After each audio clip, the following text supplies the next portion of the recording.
the Planning Committee meeting at South Staffordshire District Council. I'm Mike Lawrence and I'm the Chairman of the Planning Committee. The top table will now introduce themselves. To my right we have... I'm Bob Cope and I'm Vice Chairman of the Planning Committee. Annette Roberts, Corporate Director, Infrastructure and Business Growth. Pardip Sharma, Solicitor to the Council. Kelly Harris, Lead Planning Manager for the Council. Lucy Duffy, the Assistant Team Manager for the South of the District. And Emma Pasilla, Co-Planning Officer.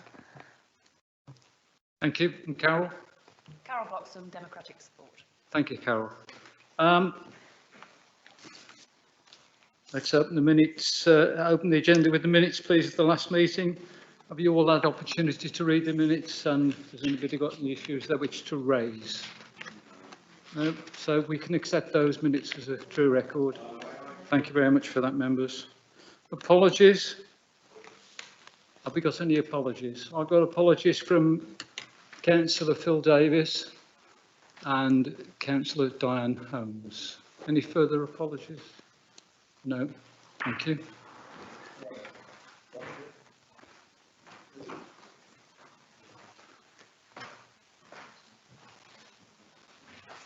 Declarations of interest. Does any member wish to declare an interest in tonight's meeting, please? Chair, I just wanted to make the point that the application before you is an application which does actually contain council land, but there is a dispensation which has been given to you by the monitoring officer, so you are free to speak and participate in that application. Thank you for that. We'll move straight on to that one application that's on our papers tonight, and it's 22/00201 FUL Network Rail, and it's a culvert beneath the railway adjacent to Bridge Avenue and Myrtle Glade in Greater Worley. And Lucy, if you can just summarise the application for us, please.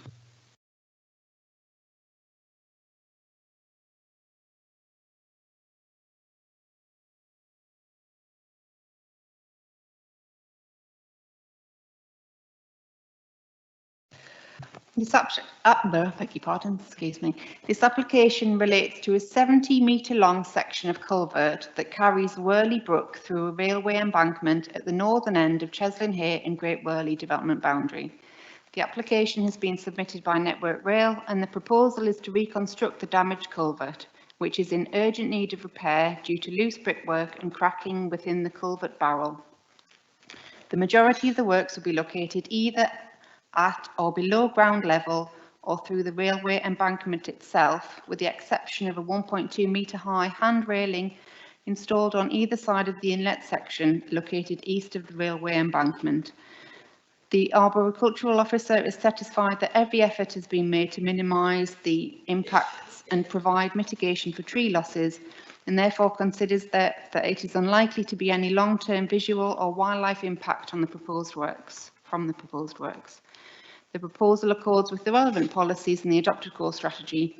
The repairs to the culvert will protect and enhance essential local infrastructure, would cause no material harm to the visual amenity of the area, no flood risk issues, and raises no residential amenity concerns. As such, the application is recommended for approval. Thank you. Thank you, Lucy. There are no public speakers, so I'll move straight on to the local members. Councillor Perry. Thank you, Chairman, for the opportunity to speak on this. I've timed it just right, haven't I, to come onto the committee? Sorry. I welcome this application. You're well aware of the issues we have with flooding in Great Worley. This is only the start, hopefully, of some of the ways to alleviate some of the flooding. I know this area well. I've even been and had another look today to see what's going on there at Myrtle Glade and at Bridge Avenue. So I just welcome the report and hope that it will be the start of many more organisations connected to the Worley Brook to stop the flooding that we do have in Great Worley. So thank you very much, Chairman, for the opportunity to speak. Thank you, Kath. And I second those comments. We spent many hours over many years trying to get some work done to this culvert, so I'm glad to see it starting now. Members, it's essential maintenance. If it doesn't happen, if we don't let it happen, we've got a risk of flooding in the area. So to me, it's a no-brainer. Nobody's contacted me. No other local members had any other comments to say. And I don't think there's much anybody else needs to say, but I'm going to ask if any member has got any questions first. No? Okay. Does any member wish to debate this issue? No? Well, in that case, I'll put it to the vote. All those in favour of the application, please. Yes. Yes, that's Thank you. unanimous, Chair. That's unanimous. Thank you very much, members. We'll now move on to the next item on the agenda, which is the monthly report from the lead planning manager. Over to you, Kelly, please. Thank you, Chairman. My update report covers the usual items around training, any changes in national policy, appeal decisions and performance stats. So members will be aware we held our training session at 5 o'clock this evening, which looked at the development management service review and the action plan that's come off since. So as said earlier, I'll circulate the report and the presentation that went with that if any members want any further information. We are looking at a series of new events, so permitted development being one that we've discussed previously. Officers did receive training last week, which probably isn't the detail in it wouldn't be what we would necessarily want to go over because it was a lot of case law. So I think we need to go away and think about how we summarise and perhaps relay that information to members. We're also looking at bringing a session on tree applications, which again has been raised by members as being an area where they'd like to know more about it, as well as planning enforcement. And again, members will be aware that we're looking at a service review there, so that'll be in due course. Changes in national policy. At the time of writing this, there wasn't, but then the Levelling Up Bill came out last week. So whilst it hasn't been enacted or anything yet, it is a bill that is there. Again, we mentioned it in our local plan session last Thursday. The team are reviewing that and the implications, and will bring further information in a separate either report or summary for you. So one to be aware of. In terms of planning appeals, there's been 2 since my last report.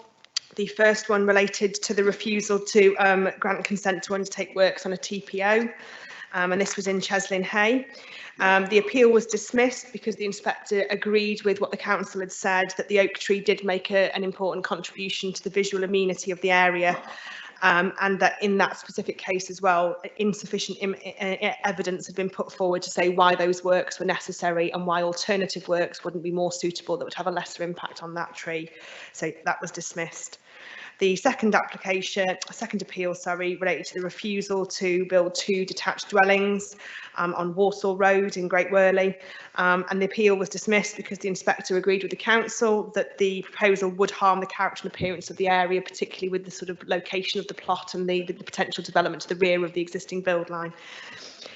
Beyond that, we've then got links in the report to the ongoing West Midlands interchange and the scheme of works there. So that's ongoing, and there are some further sessions being planned for members who have an interest in the development of that scheme. And then finally, in terms of planning performance, planning enforcement, still above target. 83%. As I said last month, we are reviewing old cases and shutting those down. So that number will come down, but at the moment it remains 83% above target of 80. And then finally, as we went over in the pre-committee training, looking at DM performance, that remains above target, and there's been no updates since the last report. So those figures reflect the same as we went over last month. So that concludes my report, Chairman. Thank you very much, Kelly. Questions, members? No. We're going to be on very early tonight, aren't we? I did forget at the beginning to just say a few words about the retiring members of the planning committee. That's Councillor Matt Ewart, Councillor Lynn Hinchley, Janet Johnson, the leader, Roger Lees, Dave Lockley, Terry Mason and Bob Spencer. I just want to say thank you to them and have it recorded in the minutes that for all the time and effort they've put into serving on the planning committee over many, many years. And to say thank you for standing down and allowing some of the new members to come on. Having said that, Kath's not really a new member. She was part of the planning committee before. The two new members, we've got Mark Evans here from Wombern, so welcome to the planning committee. Look forward to working with you. And Philip Davis, who is the other new member, unfortunately, is in Glasgow. Oh, it's Perth, is it? That's right, yes. Yeah. And it was an appointment he couldn't get out of, so that's the reason that he's not here. But you're all the new members. Victoria, I've forgotten you, I do apologise. And Wendy, yes, you're here as well. Welcome, welcome. I'm not going to say any more. I'm going to let you all go home early. Thank you very much for attending. See you all next month.